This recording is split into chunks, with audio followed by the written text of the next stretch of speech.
ലോകത്തിൽ പല വ്യക്തികളിൽ പഞ്ചക്ഷതങ്ങൾ വെളിപ്പെട്ടിട്ടുണ്ടെങ്കിലും ഏറ്റവും കൃത്യമായി ഇതുപോലെ പഞ്ചക്ഷതങ്ങൾ വെളിപ്പെട്ട വേറൊരാളില്ല എന്നാണ് ചരിത്രം നമ്മളോട് പറയുന്നത്.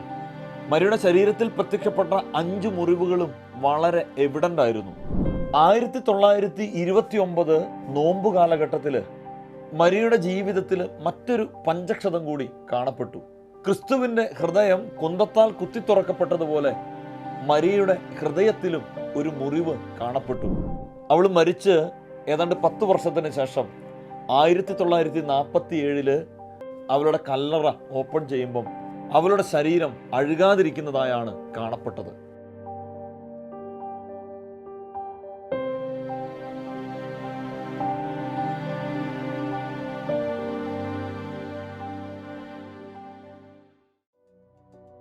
ലോകത്തെ തന്നെ അറിയപ്പെടുന്ന പഞ്ചക്ഷതധാരിയായ മരിയ റോസ് ഫെറൺ അഥവാ കുഞ്ഞു റോസ് ജനിക്കുന്നത് 1902 മെയ് 24 കാനഡയിലെ ക്യുബക് എന്ന് പറയുന്ന സ്ഥലത്ത് 15 മക്കളിൽ 10ാമത്തെ കുഞ്ഞായിട്ടാണ് ജനിക്കുന്നത്. ക്രിസ്തു ജീവിച്ചതുപോലെ തന്നെ തൻ്റെ സഹനങ്ങളും രക്ഷാകരമാക്കാൻ വേണ്ടിയുള്ള ഒരു വിളി മരിയയിലുണ്ട് എന്നുള്ളതിൻ്റെ ഒരു നിഴലായി വേണം മരിയയുടെ ജനനത്തെ നാം കാണാൻ.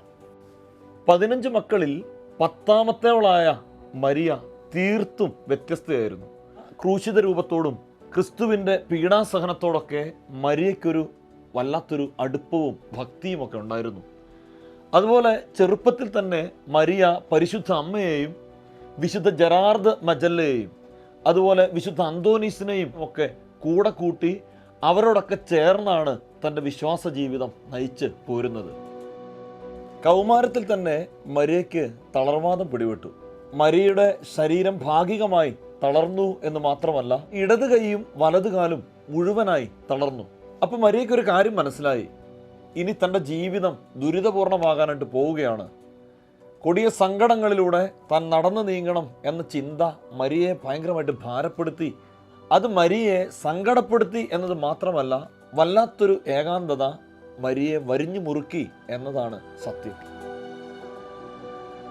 ഒരിക്കലും ഒരു വേനൽക്കാലത്ത് തൻ്റെ മുറിയുടെ പുറത്തു നിന്ന് ഒരു ശബ്ദം കേൾക്കുകയാണ്.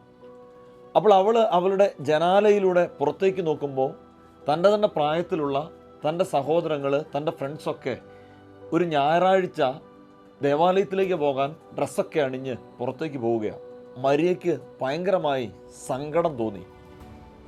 കാരണം ഈ ലോകത്തിൽ എന്തുകൊണ്ടാണ് താനിങ്ങനെ ഒറ്റപ്പെടുന്നത്, തനിക്ക് മാത്രം എന്തിനീ സഹനം എന്ന ചോദ്യം മരിയയുടെ ഉള്ളിൽ അലയടിയായി അവശേഷിക്കാനായിട്ട് തുടങ്ങി. അത് മരിയയെ ഭയങ്കരമായിട്ട് ഭാരപ്പെടുത്തി എന്ന് പിന്നീട് മരിയ തന്നെ തൻ്റെ ജീവിത അനുഭവത്തിൽ എഴുതി വെക്കുന്നുണ്ട്. 1952 ആയപ്പോഴത്തേക്കും മരിയയുടെ കുടുംബം കാനഡയിലെ തന്നെ വൂൺസോക്കറ്റ് എന്ന് പറയുന്ന ഒരു സ്ഥലത്തേക്ക് മാറി താമസിക്കാനായിട്ട് തുടങ്ങി. അപ്പോഴേക്കും മരിയ തീർത്തും ബെഡ്രിഡനായി കഴിഞ്ഞിരുന്നു. മരിയയുടെ ശരീരം ഒരു സ്ഥലത്ത് നിന്ന് മറ്റൊരു സ്ഥലത്തേക്ക് സംഭവിക്കണമെങ്കിൽ തന്നെ ബെഡിൽ എടുത്തുകൊണ്ട് പോകേണ്ട ഒരു സ്ഥിതി ഉണ്ടായിരുന്നു. പല ഡോക്ടർമാരും മരിയയുടെ രോഗത്തെക്കുറിച്ച് പരിശോധനകൾ നടത്തിയെങ്കിലും ഒന്നും കണ്ടെത്താനായില്ല. സഹനത്തിൻ്റെ കൂരാക്കൂരിരുട്ടത്ത് ഉദിച്ച ഒരു നക്ഷത്രമായിരുന്നു മരിയയുടെ സ്പിരിച്വൽ ഫാദർ ആയിരുന്ന ഗാത്തിയൽ എന്ന് പറയുന്ന അച്ഛൻ. അദ്ദേഹം മരിയയോട് പറഞ്ഞു, മരിയയുടെ സഹനം രക്ഷാകരമാണ്. സഹനം എന്നത് ദൈവം രക്ഷാകരമായ ചില അനുഗ്രഹങ്ങൾ ഒളിപ്പിച്ചു വെക്കുന്ന നിധിയാണ് എന്നീ വൈദികൻ മരിയയോട് പറഞ്ഞത് മരിയയുടെ ജീവിതത്തിന് ഒരു വെളിച്ചമായിരുന്നു. അതാണ് ഈ മരിയയെ സഹിക്കുക എന്നത് തൻ്റെ ദൈവവിളിയായി സ്വീകരിക്കാൻ പ്രാപ്തയാക്കി മാറ്റുന്നത്. മരിയ സഹനത്തെ സന്തോഷത്തോടുകൂടി സ്വീകരിച്ചു എന്ന് മാത്രമല്ല, ഈശോയോടുകൂടി സഹിക്കാനായിട്ട് തുടങ്ങി. തൻ്റെ ജീവിതത്തിലെ ഈ കൊടിയ സഹനങ്ങളിലൂടെ കടന്നു പോകുമ്പോൾ മരിയ തൻ്റെ ചുറ്റുമുള്ള ക്യാൻസർ രോഗികൾക്ക് വേണ്ടി, ആസ്മ പേഷ്യൻസിന് വേണ്ടിയൊക്കെ പ്രാർത്ഥിച്ച് അവരൊക്കെ മരിയ ജീവിച്ചിരിക്കുമ്പോൾ തന്നെ സൗഖ്യപ്പെടുത്തുന്ന സാക്ഷ്യങ്ങൾ വന്നു എന്നുള്ളതും മറ്റൊരു ചരിത്രമാണ്. മരിയയ്ക്ക് ജോബിനെ പോലെ ഒരു വിശ്വാസം ഉണ്ടായിരുന്നു. ദൈവം തന്നു, ദൈവം എടുത്തു, ദൈവത്തിൻ്റെ നാമം മഹത്വപ്പെടട്ടെ. ലോകത്തിൽ പല വ്യക്തികളിൽ പഞ്ചക്ഷതങ്ങൾ വെളിപ്പെട്ടിട്ടുണ്ടെങ്കിലും ഏറ്റവും കൃത്യമായി ഇതുപോലെ പഞ്ചക്ഷതങ്ങൾ വെളിപ്പെട്ട വേറൊരാളില്ല എന്നാണ് ചരിത്രം നമ്മളോട് പറയുന്നത്. മരിയുടെ ശരീരത്തിൽ പ്രത്യക്ഷപ്പെട്ട 5 മുറിവുകളും വളരെ എവിഡൻ്റ് ആയിരുന്നു. സാധാരണഗതിയിൽ 5 മുറിവുകൾ പ്രത്യക്ഷപ്പെടുക എന്നത് സ്വാഭാവികമാണ്. പക്ഷെ അതിനും അപ്പുറത്ത് ഈശോ കുരിശ് വഹിച്ച തോളിൽ കാണപ്പെട്ട പാടും ആ നീർക്കെട്ടും ഒക്കെ അതുപോലെ ഈ മരിയ റോസ് ഫെറന്റെ ശരീരത്ത് പ്രത്യക്ഷപ്പെടുമായിരുന്നു.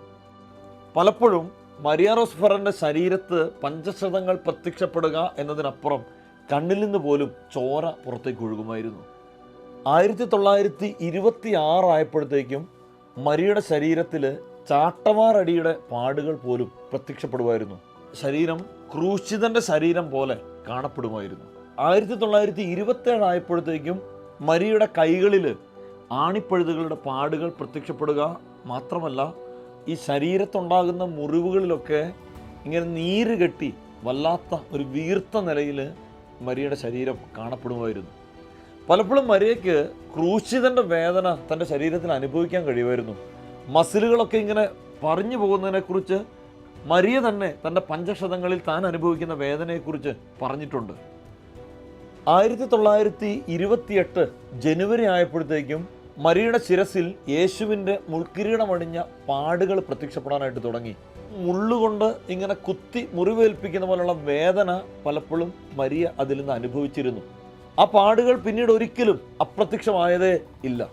മരിയ മരിച്ചു കഴിഞ്ഞും മരിയയുടെ ശരീരത്തിൽ ആ മുൾക്കിരീടത്തിൻ്റെ പാടുകൾ അവശേഷിക്കപ്പെട്ടിരുന്നു.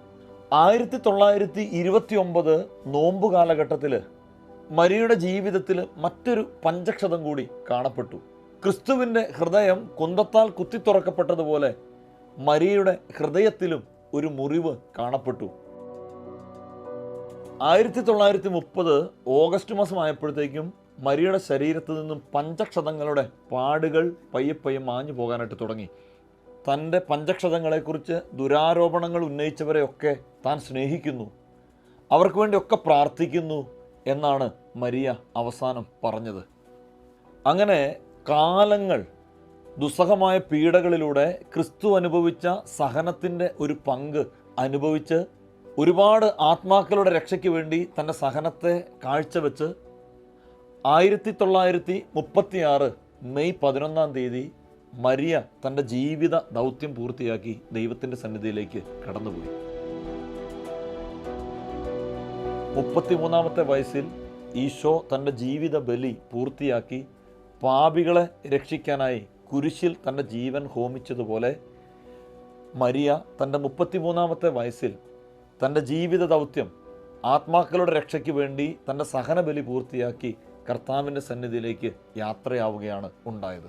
ഏതാണ്ട് 15,000 ആളുകൾ വന്ന് അവളുടെ ശവശരീരം വണങ്ങി കടന്നുപോയി.